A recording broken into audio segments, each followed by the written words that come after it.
And just a reminder, whenever you guys aren't speaking, if you don't mind to mute yourselves so there won't be any background noise.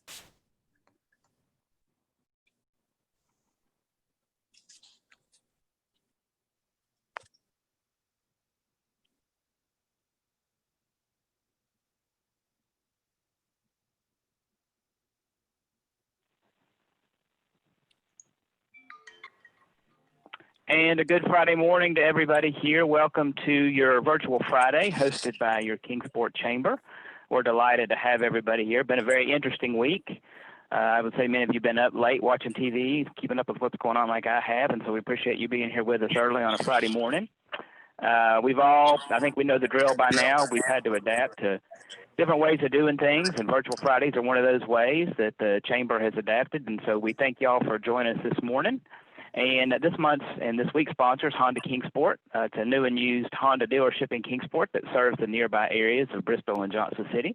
And we very much appreciate their sponsorship for this morning's program, and we look forward to hearing from them here in just a minute. And we are also pleased to have this morning East Coast Wings and Grill as our food sponsor. Their commitment is to bring exceptional hospitality, warm and inviting atmosphere, and a variety of menu items, including signature burgers, flatbreads, skillets, craft beers, and more. Their motto is, "We aren't happy unless you're happy."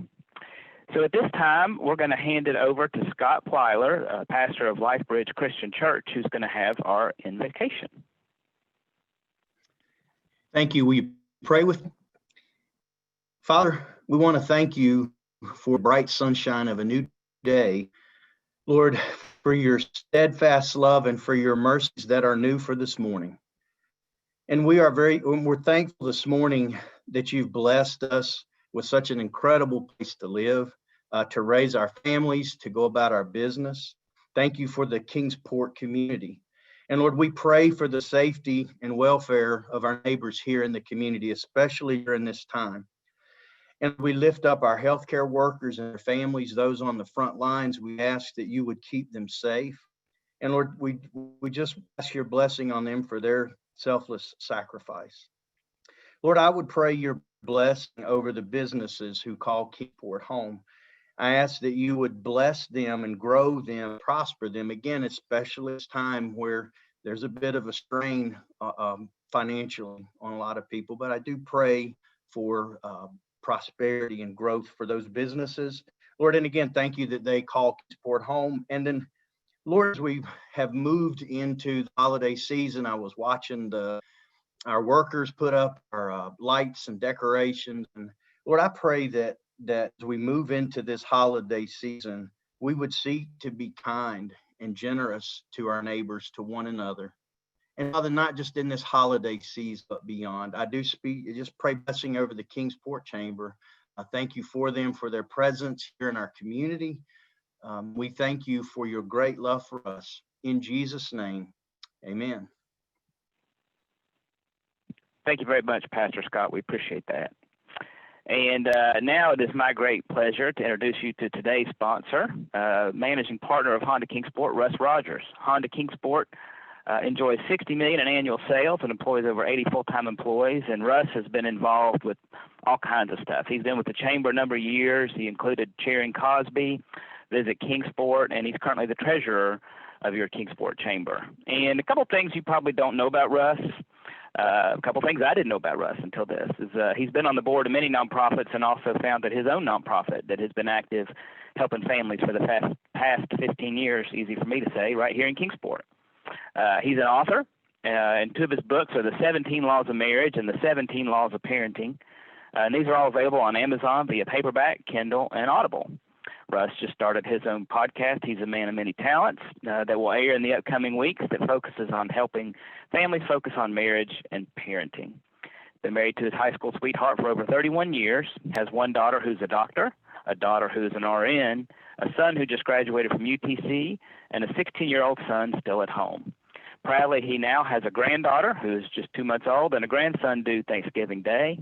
Quite a busy life you have here, Russ. And he reached out to many of us to get questions since he wanted to spend today's time talking about what we want to talk about. So I think you're going to really enjoy this program. I think you're going to really enjoy he'll be answering our questions for the next few minutes about the automobile industry. And I just want to thank Russ for being here with us this morning, and I hand it over to you, my friend.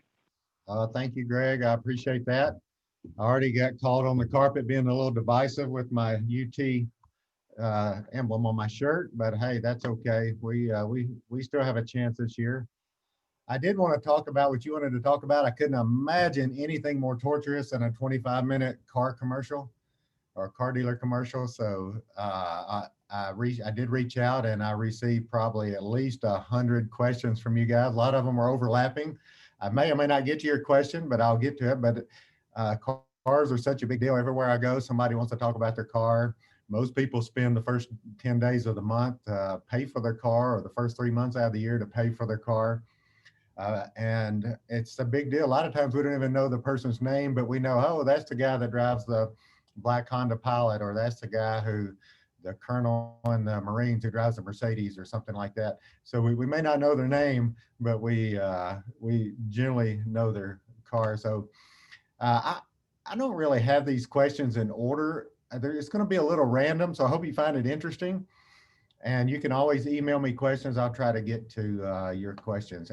And they're all over the place. Some of them are kind of funny. But anyway, one of them is, I'll just jump right in. The question was, if the service department tells me my car needs something, how do I really know they're telling me the truth? And I love this question.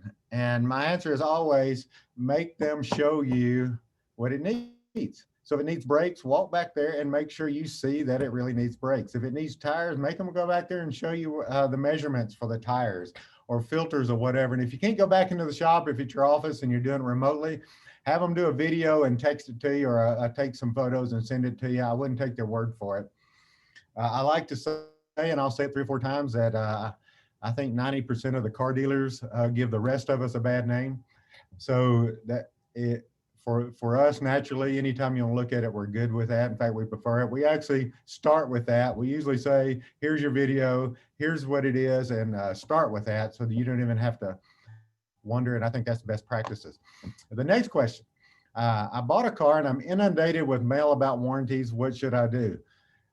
Man, we get calls every day about this. First of all, those do not come from auto dealers. One of the income revenues for the state of Tennessee is the mailing list for people who buy cars. So once you register your new or used car, then the state has a copy of that, and they sell those lists to people like this who inundate you with this. Throw them in the trash. They're junk.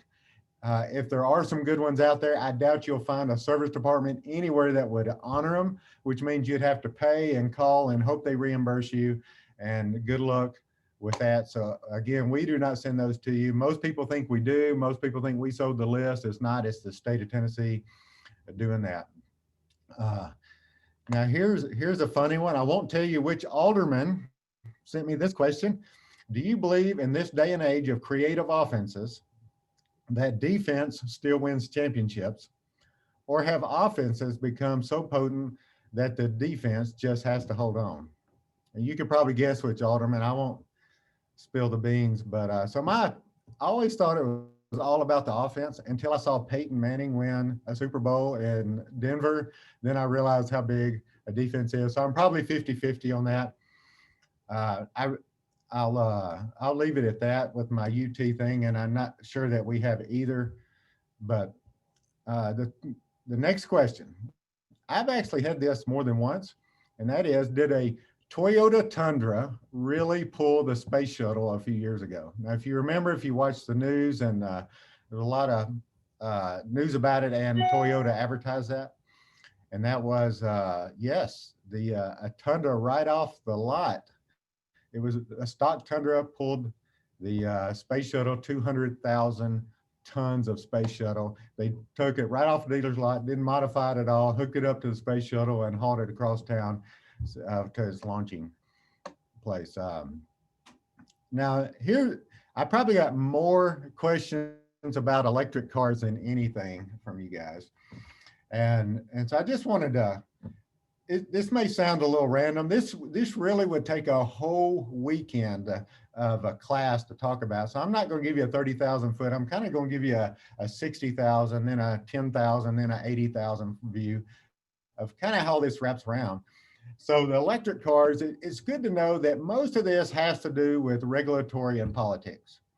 There's really not a huge push, especially in East Tennessee, for electric cars.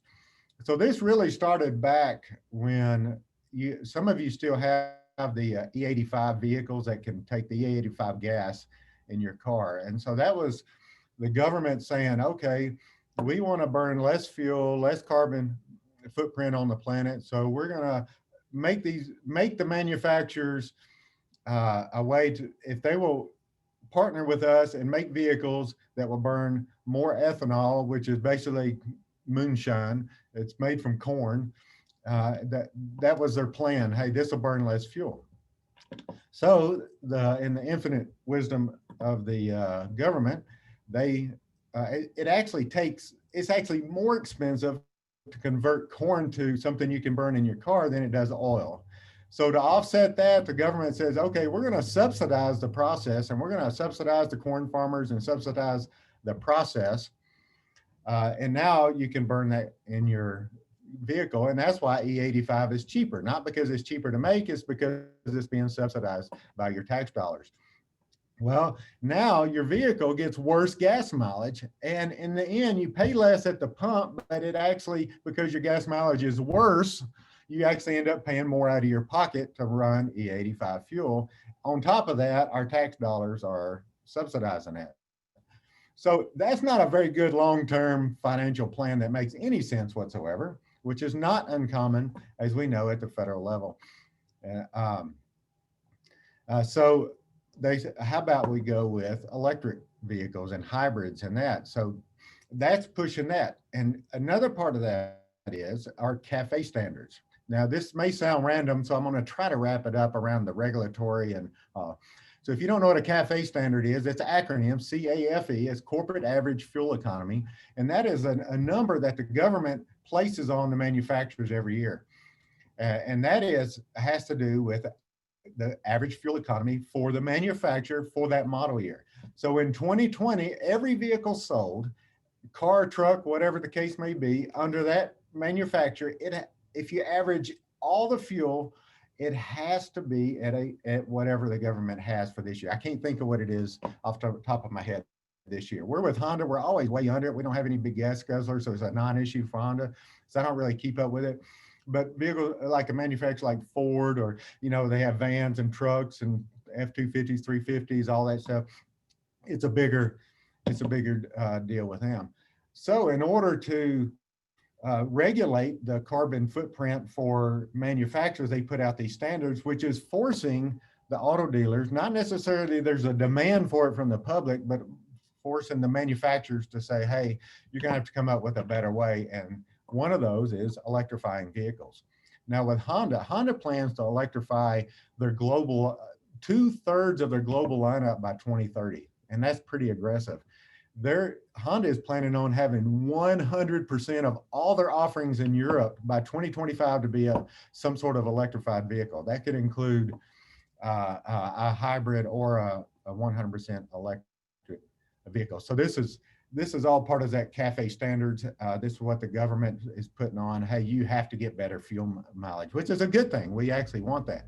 Interesting enough with Honda is you can buy a hybrid that gets 45 miles per gallon, 50 miles per gallon somewhere, but you can buy a naturally aspirated vehicle, which is a gas burner, which an Accord or a Civic that already gets 40 to 45 miles per gallon, which is kind of interesting that Honda's actually been able to accomplish that without going the hybrid route, even though we do have hybrids. So on the CAFE standards, why this is interesting, a lot of times someone will say, oh, this big vehicle, like it's 2020, maybe why do some 2020 models come out in September and some come out in February? Well, a lot of it has to do with regulation. The regulatory body says maybe a Suburban might come out earlier in the year because they have capped out their CAFE standard, and they're going to be fined millions of dollars. So one way to do that is make the gas guzzlers go make a new model year. Sometimes you'll see a split model year on the same vehicle, and a lot of times it has to do with regulatory. It's not a manufacturing thing, because if they don't do that, they're going to be fined. Or you saw like Motors, who gave a city 30 Chevy Volts. They're not necessarily, they're really good citizens, I'm sure, but at the same time, they're probably managing, hey, we either give away $2 million worth of Chevy Volts, or we're going to be fined $20 million for our busting over our cafe standards. So that's kind of the general thing. So we are all going to see electrification as time moves on because of regulatory, if nothing else. The other thing I always get asked is, what about Tesla? How in the world did Tesla get into this market and do so well? Well, one thing, they've done a really good job of making vehicles that are fun to drive. And a couple of folks that I know that have them, you know, the 0 to 60 is crazy, and the car's so quiet. And they figured out a way to go 400 miles on without a charge, which is huge for an electric car. Usually you need a hybrid to do that. And some of the cars that they put out, like a Nissan, I forget what, Leaf or something like that, you couldn't even make it to Knoxville. You'd have to stop in Morristown and get a hotel and then go the next day. So now they figured it out. So that's a good thing. But what they haven't figured out is how to make money manufacturing cars and selling cars. What they have figured out is they make money, Google it, they make money selling carbon credits, which is crazy. So what's a carbon credit? This is like a first grade version of that, because it's a lot more complex. So the regulatory bodies across the country, across the world said, if you'll make a product that makes no carbon footprint, we're going to give you these carbon credits. And that's a valuable tradable certificate. And if you make, say you're a coal plant somewhere and you're making maybe a big carbon footprint on there, then we're going to fine you a ton of money. So the big carbon footprint people are saying, hey, we're going to be fined $100 million this year because of our carbon footprint. Or we can go over to Tesla and for $20 million buy their carbon credits and then offset our $100 million loss.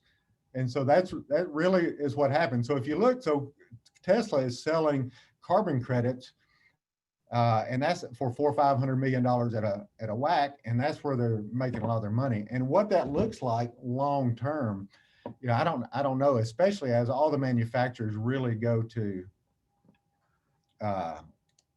the electrification. So that's a lot of information. I hope I haven't bored you to tears with electric vehicles. We're all going to see electrification in a big way as time goes on. Now to the next, if you want to follow up on that, if anybody wants to email me or call me, feel free to. The next question. Many of you asked the benefits of buying local. And what is local? And my idea of local is as close to where I'm sitting as humanly possible. And if that happens to be next door or in Kingsport in the Tri-Cities in the state of Tennessee in our region, Southwest Virginia, as close to right here as we possibly can. And I don't think I'd have to educate you on the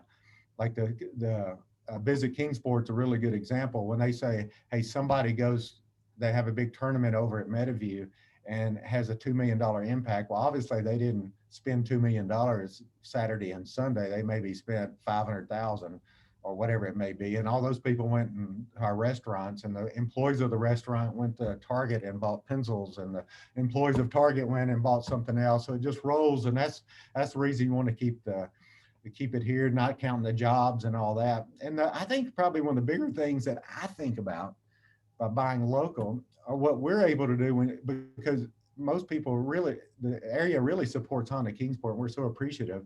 And just a short list, we help Girls Inc. every year. We buy all the families. So there's all the girls at Girls Inc., but they also have people who live in their household, and grandmothers and cousins and all that. And so we don't go to the Girls Inc. girls, we go to all their families, and every year we take care of, for Christmas, everything for all of them, because we get to support, and we're part of the Boys and Girls Club and Isaiah House 117 and the Lions Club, Kiwanis Club.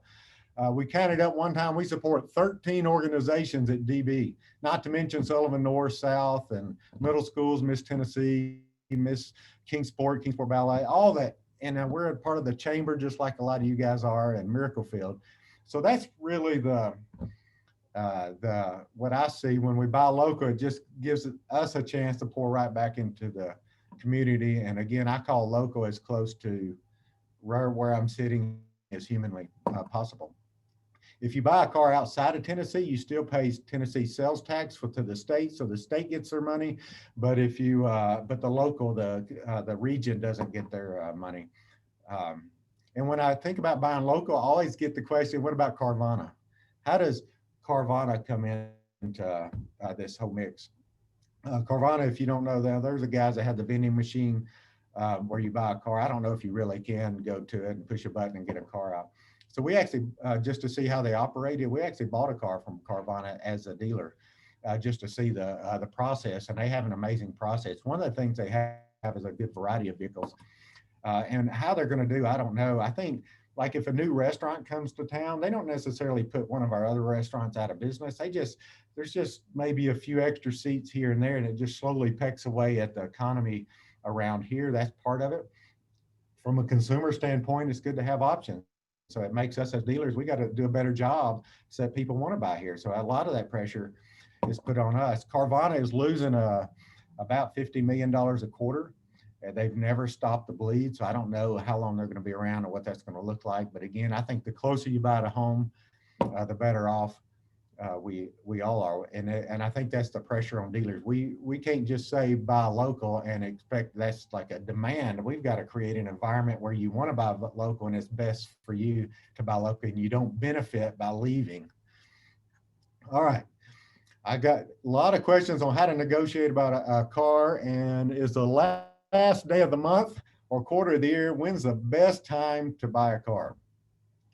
Well, we kid around at some of the board meetings, like here, we've never opened our doors and not sold a car. We say we don't blank, we've never not sold a car. And so for us, every single day, we're gonna act like we have to sell a car that day and help a customer with their vehicle. Now there's been a couple of times that it's been 7:30 at night and we haven't sold one. So I guess maybe you might have gotten a better deal if it was closing time and we hadn't sold one. That hadn't happened yet. I don't know if that really would have happened, but so here's what happens in our industry, and maybe it's within any industry. So we are judged by the month. So we're not judged by the quarter or the year, or Eastman say, hey, our earnings are this. We're judged by the month. So at the end, when you get closer to the end of the month, the manufacturer, everybody says, how are you going to finish this month? And if you're behind, that means people start doing more, but it doesn't necessarily affect the price as much as maybe they're following up better or calling more people or prospecting, whatever the case may be. And then there's a big push toward the end of the month, and there's a big, a lot of times in our industry, the first week of the month, everybody's like, okay, finish that month strong, so I'll just sit back and relax. Well, then you sit back and relax and you're behind the 8 ball for the next month. And so there's that push. And sometimes it feels like you get a better deal at the end of the month. It really shouldn't be. You should be able to, I know you do here, and there's a lot of good dealers around here. You could get a car, a good deal, no matter what. We open at 9 for sale. So January 1st at 9 a.m. For the entire year, it shouldn't matter when you get a car. The only difference is, occasionally, if the manufacturer is behind on some certain models, they would put out an extra incentive from time to time. So if you see that General Motors or Toyota or somebody says, hey, they just put out a $5,000 rebate on something, then obviously that would be a better time to do that. But 97% of the time, it shouldn't matter when you buy the car. You'll get a good deal anytime. But when they do put out a $5,000 rebate, I'm going to share a little more about that because Honda doesn't do rebates, and I'll share that that's a good thing. And then again, it'll kick your teeth in too at a later date. So I'll share more about that. But on negotiation, I get a lot of that, man. How do you negotiate? How do you get that back and forth stuff? I haven't had one guy email me. I hope you're on the call. He said, now when the salesperson leaves the desk and they go back in this other room, are they really going to see a manager, or are they just counting to 100 and then they come back and tell you something different? Yeah, that's really what happens. We go back there and we drink a beer and smoke a cigarette. No, I'm kidding. I don't even smoke. Hey, what really, that really shouldn't happen. They should go back and talk to a manager. But here's how you negotiate. And we prefer it. Not everybody prefers it. Do your homework. Research. look at KBB fair purchase price. They have that on new cars and used cars. If you think a 2020 Accord should be about X amount of dollars, go to KBB fair purchase price. It'll tell you about what they ought to, what's fair. And then you can do the same on your trade-in and see what would be fair. Now, if you're trying to value your trade, it's assuming the tires are good and the brakes are good. It doesn't have a ding on the Carfax, and it doesn't have a busted windshield. So consider all that. Don't assume that just because you're in love with your car that everybody else will be. But be honest when you're valuing your own car. And really, for us and a lot of the good dealers out there, like I said, 90% of the dealers make the rest of us look bad. So the 10%, you should be able to do your homework and come in there and say, hey, this is kind of where I want to be, and that's really where it ought to be. It's really not more complicated than that. Now, on the used side, people do that a little different. A lot of the better dealers, we do it this way, and that is we have the software, which is so cool, where we can price our used car. We reach out 250 to 500 miles, and we price our cars that they're the top 3 most competitively priced within the next within 250 to 500 miles. So if you go look at our website, every used car will be competitively priced, being the top 3 most competitively priced in the next and within 250, 500 miles. And we take and consider Carfax, and if it has any issues with the car, and if it needs tires and all that. So so on the used cars, it's really easy to find out. And if you go to Car Gurus, you can go in there and look, and it'll even say, is it a good deal, a fair deal, are you overpriced, and by how much? So it's so easy to get a good deal on a used car anywhere you buy a used car, especially here. So KBB is your friend. Now, what happens when the salesperson goes back behind the curtain and hides and watches Oprah reruns and then comes back? That really doesn't happen. He's probably going back to a manager. What we like to do here is we get the manager involved early. So anytime that you're looking at buying a car and they go back to get the manager, ask for the manager, and it'll go so much more smoothly. And if they won't get the manager, they will here at Honda Kingsport. If not, come to Honda Kingsport and you can deal directly with the manager, and it'll be really quick and painless. So here's another question that I get, and I hope this stuff is interesting. Given how many people play on their phones while driving, would self-driving cars actually be safer? I had several questions on self-driving cars. Well, there's a lot of talk out there, and the gurus say within the next 5 years we'll have some. But most likely they're going to be delivery vehicles, maybe for Amazon or the post office or something like that. But there are huge hurdles to self-driving cars. One is most states still do not have a regulatory pathway to allow self-driving cars. So that's going to have to happen. It's going to have to make its way through the legislative bodies of 50 plus states. The other thing is self-driving cars use cameras to navigate. And so during rain and snow and poor roads and fog and those sort of things, they have not perfected a way for every situation. Another big hurdle they have are that the self-driving cars are still subject to being hacked. So if they can be hacked, what a huge risk that is. So they haven't tightened that up, made it hack proof. I don't think anybody has. So that's a big issue. And the last big issue that they're running into is they have to come up with scenarios for every possible situation. Okay, a bicycle comes in to the intersection this way. Did the bicycle run the red light, or did the car run the red light? Or there's a baby stroller. Is it a baby stroller or a grocery basket? A dog running out in front of a car?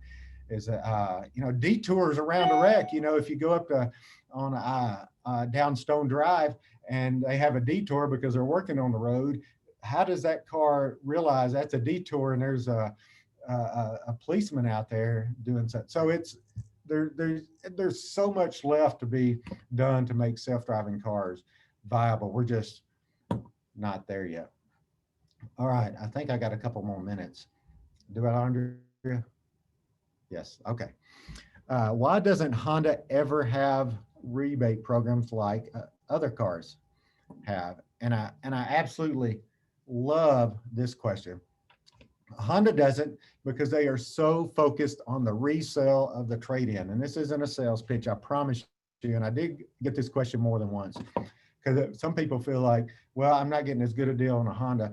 But back to the $5,000 rebate, we all know that a $5,000 rebate really meant I marked up the car to mark it down, right?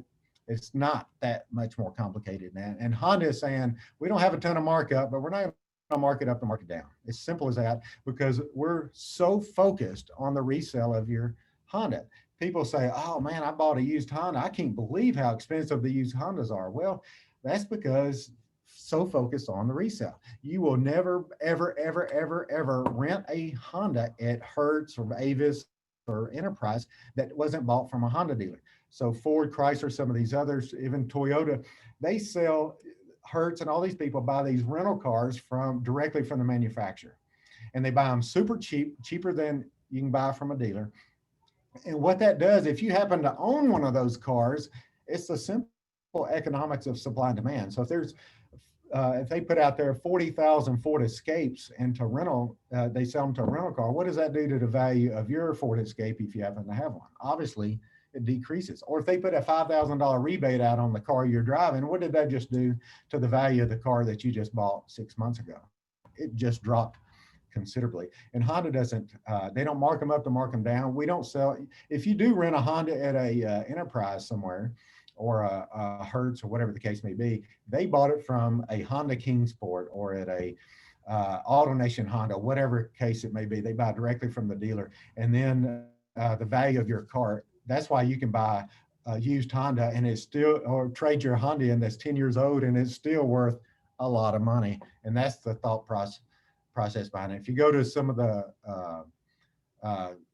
publications out there, they will tell you that Honda holds its value more than most cars out there in the market, and that's why. All right.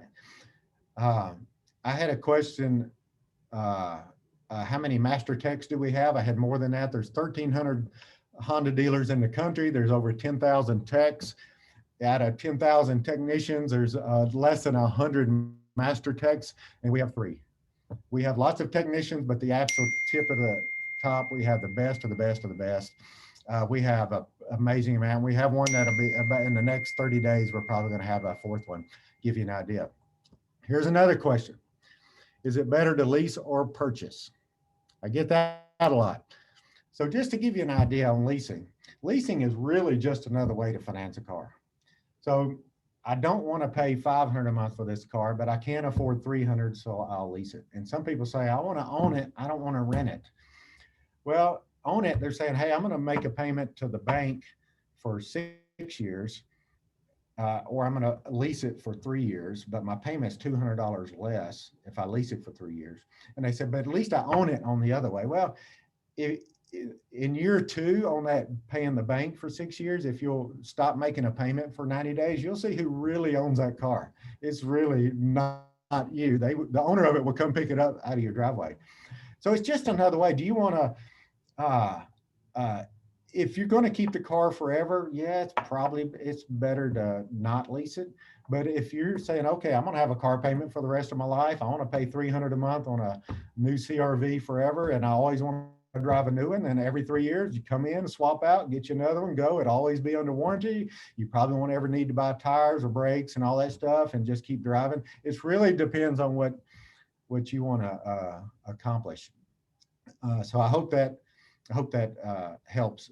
And then one last question, and then I think my time will be up. And that is, why does it take so long to close a deal inside the dealership? And I think everybody wants to know that. Well, let me tell you, it shouldn't be. It should take the longest. Take you a day or 2 or 3 or 4, whatever. Drive the car. Don't just drive it up the road and back. Put it in your driveway, make sure, drive around East Tennessee, make sure you like it, doesn't hurt your back. You don't want to 30 days later wish you hadn't bought it. So make sure you love that should take the longest. But once you walk into the dealership, and I know it's our goal to have everybody out in under an hour.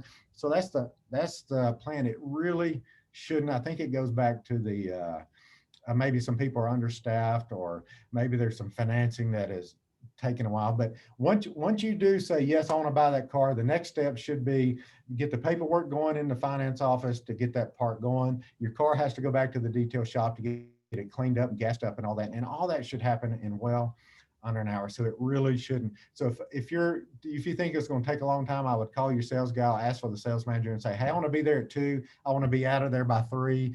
Are you going to make that happen? And I can't imagine any dealer on the planet not allowing that to be a part of it. So thank you for the questions. I do appreciate that. I hope this is interesting. I hope it's helpful. And again, I can't imagine anything that would torture you more than a 25-minute car dealer commercial. But if you have any more questions, shoot them over.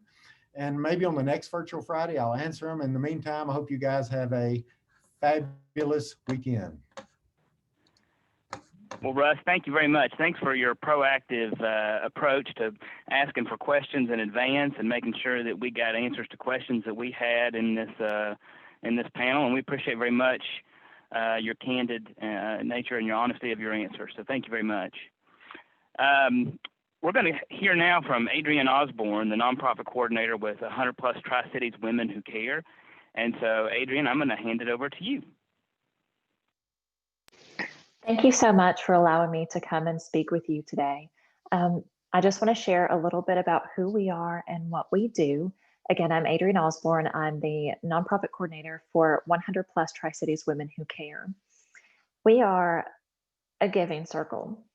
We are a little over 100 women who meet once a quarter to hear from 3 local nonprofits. Our goal as an organization is to not only empower women, but also to empower our local nonprofits.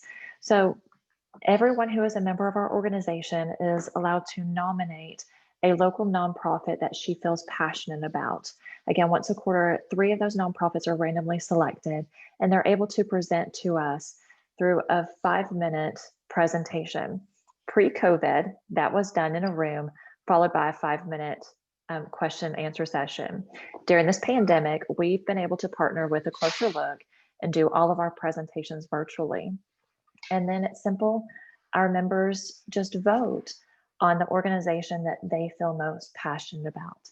And from that, every woman that's a member of our organization has committed to giving on some giving level, whether that be $100, $50, $33, or $25. And then once our votes are tallied, the recipient of our giving circle is able to receive approximately $10,000. In 2019, Tri-Cities Women Who Care launched our first event. And since that, we've hosted 7 events and we've raised $76,000 for local nonprofits. Our next event actually airs this Sunday on A Closer Look. So if anybody's interested, because of the pandemic, a lot of our women have either paused their giving or scaled their giving back. So right now we're reaching out into the community to both females and males to say, listen to our presenters. And if you're interested in donating, we'd love to have you. And if you're a female who wants to be part of a collective giving, we'd love to have you actually join. And at that point, you can vote on the nonprofit that you're most passionate about as well. So it's just been a great opportunity to, as individuals come together, to make a big impact in our local community. Well, thank you, Adrienne. Appreciate very much you sharing, and it looks like y'all been able to do some pretty amazing things. I see the list there of charities that y'all have already supported. And before we move forward, I just want to make sure I didn't check either with Adrienne or with Russ. Are there any questions in the panel that we need to address for either presenter?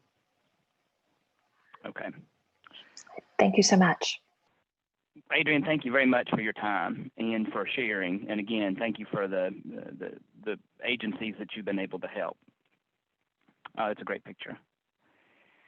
So at this point, I would normally hand this over to Robin Cleary, who's the Executive Director of Downtown Kingsport Association, but I'm going to hand it over to myself. Robin is unable to be here this morning, so I'm going to handle that portion.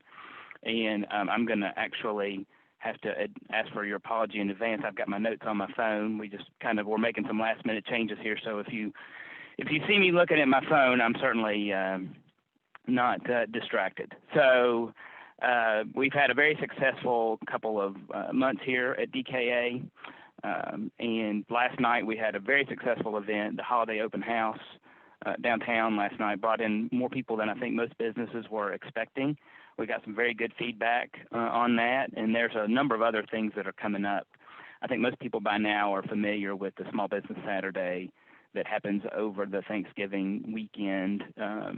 American Express did a lot to make that public, but I think most people are familiar with it now. That'll be going on Saturday, November 28th.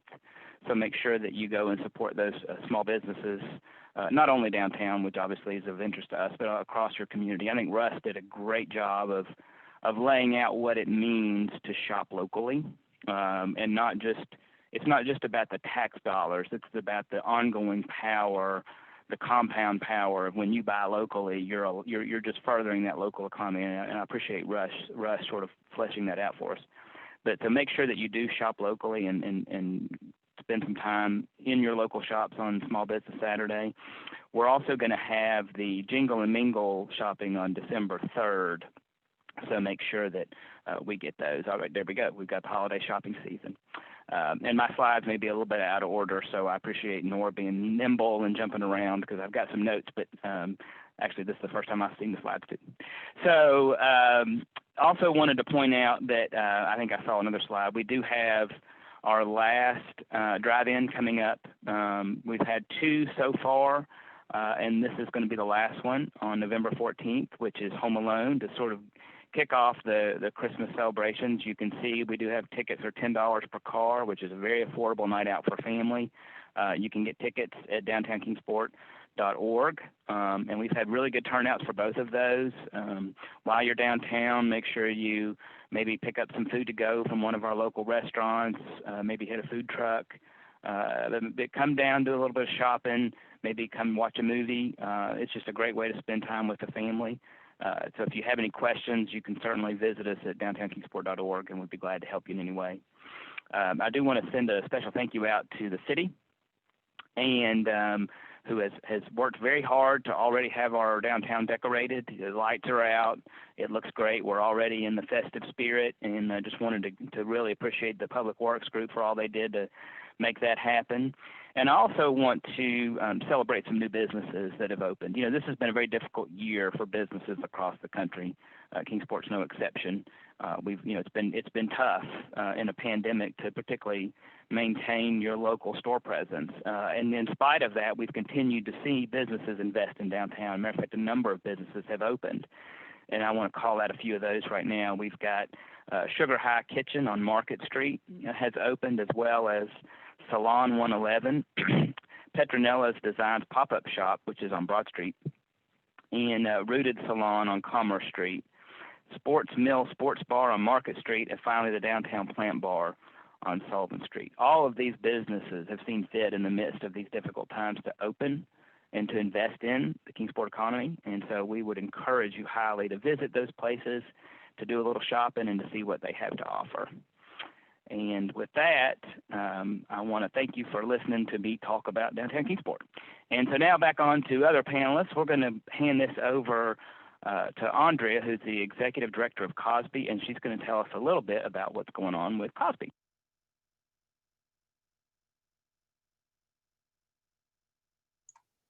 Good morning, everyone. I am going to talk a little bit about Cosby, and I am going to take the screen here for a minute.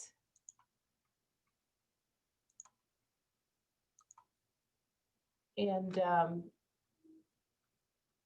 I want to talk about the Cosbys.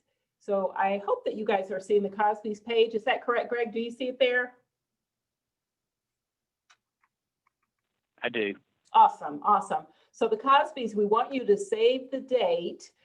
Coming up here, December 10th is the day that we will be celebrating businesses. And this is going back to what Greg was saying earlier. It's so important right now to celebrate and hug our small businesses. And so as a team at Cosby, when we were talking about how to do Cosby's this year, we did decide to do a virtual event because we did not want to miss that opportunity to celebrate all the great businesses that we have in Kingsport and the surrounding area. So on December 10th, we want you to tune in live on social media. Our event is going to be emceed by WCYB, and we'll be broadcasting live from Kingsport City Hall to celebrate 34 fantastic businesses that have entered the competition this year. So we want you again to save that date. It's too late to get in on the contest. Our deadline was last week, but we have 34 contenders this year that we want to celebrate, and we want you to join us. So please do that. In addition, we have several other things going on with Cosby that I want to mention. And the first is our WOW program. We're bringing back WOW. So Women of Worth. I was delighted to hear about the presentation earlier with the 100+ women and their giving. So women are really stepping up to the plate, and they always have been, to be honest. You know, the women carry a lot of weight in this town and in the world.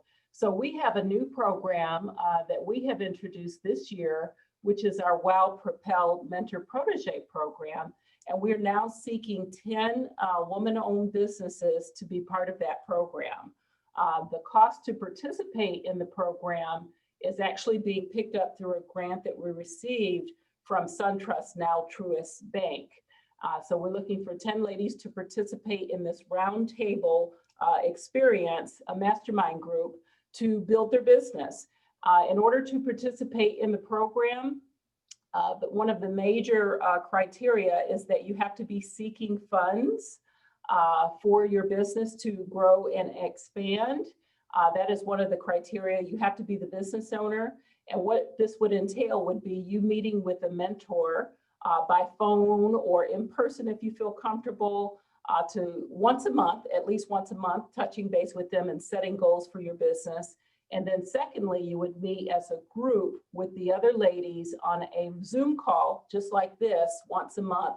That would be a virtual call. And that would probably be sometime in the evening where you can really, you know, get in there and relax and not be worried about trying to run your business at the same time. So it's a 6-month commitment on the part of the women that are wanting to participate. We're taking applications until December 1st, and they would simply just go to our page, cosby.org/wow, to complete the application, and it's right here on the screen. Another initiative that we've kicked off is the survey of women. So I'm sure that you have seen from the chamber some communications asking for your feedback on our survey of women. And we are surveying women entrepreneurs and also professional women and any woman who might be thinking to start a business at some point in the future. We've actually been conducting this survey for several years, and we do it every other year. But the purpose is for us to get an understanding of the needs of the women entrepreneurs in the region so that we can put together programming and solutions for them. So this survey, the survey deadline is November the 18th. So we'd love to hear from you. The goal is to hear from at least 100 ladies. And right now we have about 68 that have responded. If every woman on the Zoom call today would respond, that would really take our numbers up. So we really would like to hear from you so that we can discuss it at our Women's Summit that we have coming up on November the 19th. So we want you to join us for that virtual summit. It happens to be Women's Entrepreneurship Day on November the 19th. So we're having a virtual event. And I want to show you the agenda, the great agenda that we put together for the event. So I'm going to hop over here to our business trainings. And this is how you would register for that event. So the Women's Entrepreneurship Day Summit. And again, the time frame is from 11 to 2 p.m. on November the 19th. And we're going to be talking about the survey. So the survey that I've just asked you to participate, we're going to share the feedback from the survey as part of the summit. And in addition, we're going to have some great speakers. So we have a keynote speaker, Tammy Haas, who has a company Versus in Nashville. It's a healthcare technology business. She's going to be the keynote. and be talking with us about her business and the challenges that women entrepreneurs face.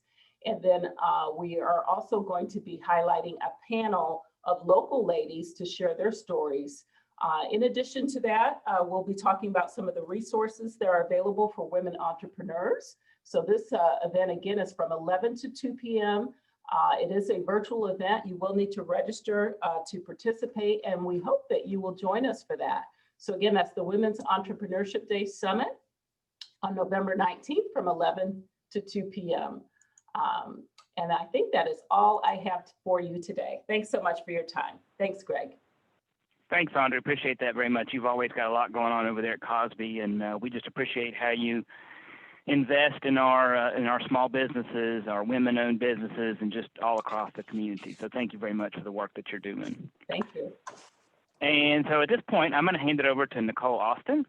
She's our membership engagement, again, easy for me to say, director with your Kingsport Chamber, and she's going to share about our new members and upcoming events. Good morning. We have several new members to welcome to your Kingsport Chamber this morning. Combined Worksite Solutions offers employers employee paid benefit programs that complement what your company already provides, so welcome to them. Fox's Pizza Den, they have been serving delicious pizza, oven-baked hoagie and wedgie sandwiches, baked spaghetti, and entree salads in Kingsport since 2008. They offer takeout and delivery services through their dining room, through their restaurant. Their dining room is currently closed due to COVID, but they do take pride in providing their customers with the highest quality food and look forward to serving you. You can place an order by just calling them, or you can order online at foxespizzakitchen.com. We also want to say a big welcome to Fusion. They are a new restaurant located in Kingsport. Fusion has over 36 years of experience, and they are excited to provide the Appalachian Highlands area with a place that combines many different cultures. Fusion provides a delicious combination of Tex-Mex, Italian, and American cuisines all in one place. We also want to say a big welcome to Pet Care Cremations. This is a service of Trinity Memorial Center's funeral home. They are located in Kingsport, Tennessee, and they are open Monday through Friday from 9 to 5 and by appointment only on Saturdays and Sundays. And also Premier Global Production. They are a world-renowned concert lighting and staging rental house. They provide equipment for live music events all over the world at stadiums, festivals, arenas, and theaters. They carry a large and varied section of concert lights and outdoor concert stages for rental in the United States and Canada. So big welcome to all of our new members. We have several events coming up in the next month we want to let you know about. On November the 11th, we have a ribbon cutting at 5:30 for Allendale Package Store. They have a new location, and we hope you will join us for that event. It's going to be broadcast on Facebook Live. We have a virtual Friday next Friday, sponsored by Kaplan CFO with food sponsor Seaver's Bakery. You can go to, that's going to be at 8:30 in the morning next Friday, November the 13th, and you can go to kingsportchamber.org for more information and to sign up. Also wanted to let you know this year's locations for the Santa Train stores. The train is not running. However, they're going to have some of those Santa Train goodies and items out in select stores. You can see those on your screen. They're going to be at Shelbyana Food City in Pikeville, Kentucky, the Clintwood, Virginia Food City, my hometown, in Clintwood, Virginia, at the St. Paul, Virginia Food City, and at the Weber City, Virginia Food City. So you can check that out. Each location will feature a drive-up gift station where elves will be handing out toys from Santa. Sponsorship opportunities are still available for the State of Your Kingsport Chamber Holiday Breakfast. That's going to be held Friday, November the 20th at 8:30 via Zoom. It will also be broadcast live on Facebook on the Kingsport Chambers page. You can contact Bob Figgins for more information. We hope you will sign up to support us in that event and join us that morning. We have a great lineup of things to happen at that event. And finally, we have a ribbon cutting on December the 1st at 11 a.m. for J&K Travel by Dream Vacations. That's it for me. Thanks, Nicole. Appreciate you keeping us up to date on what all's happening. So there's still a lot going on. A lot of ways you can get involved and to support these businesses that have joined your chamber. So with that, I'm going to hand it over to Stephanie Hernandez, the Membership Event Director with the Kingsport Chamber, and she's going to provide some closing remarks. Stephanie? Thank you, Greg. With the rising number of COVID cases in our area, it is more important than ever to please remember to use caution, keeping 6 feet apart and wearing your facial mask. Your Kingsport Chamber is very committed to getting our community back to normal the safest way possible. If you have any questions about best practices during this time, please visit our website, kingsportchamber.org, for guidance. You can also visit our website and Facebook page for daily updated information. Your Kingsport Chamber is here to help you, our business community, to rebuild and become stronger than ever before. We would like to thank Honda of Kingsport for sponsoring our virtual Friday today. We would also like to thank our food sponsor, East Coast Wings and Grill. Everyone that has participated in this webinar will receive a coupon via email from East Coast Wings and Grill. Thanks, everyone, and have a wonderful weekend. Thanks, Greg. Thanks, Stephanie. Thank you so much, everyone. Have a wonderful day.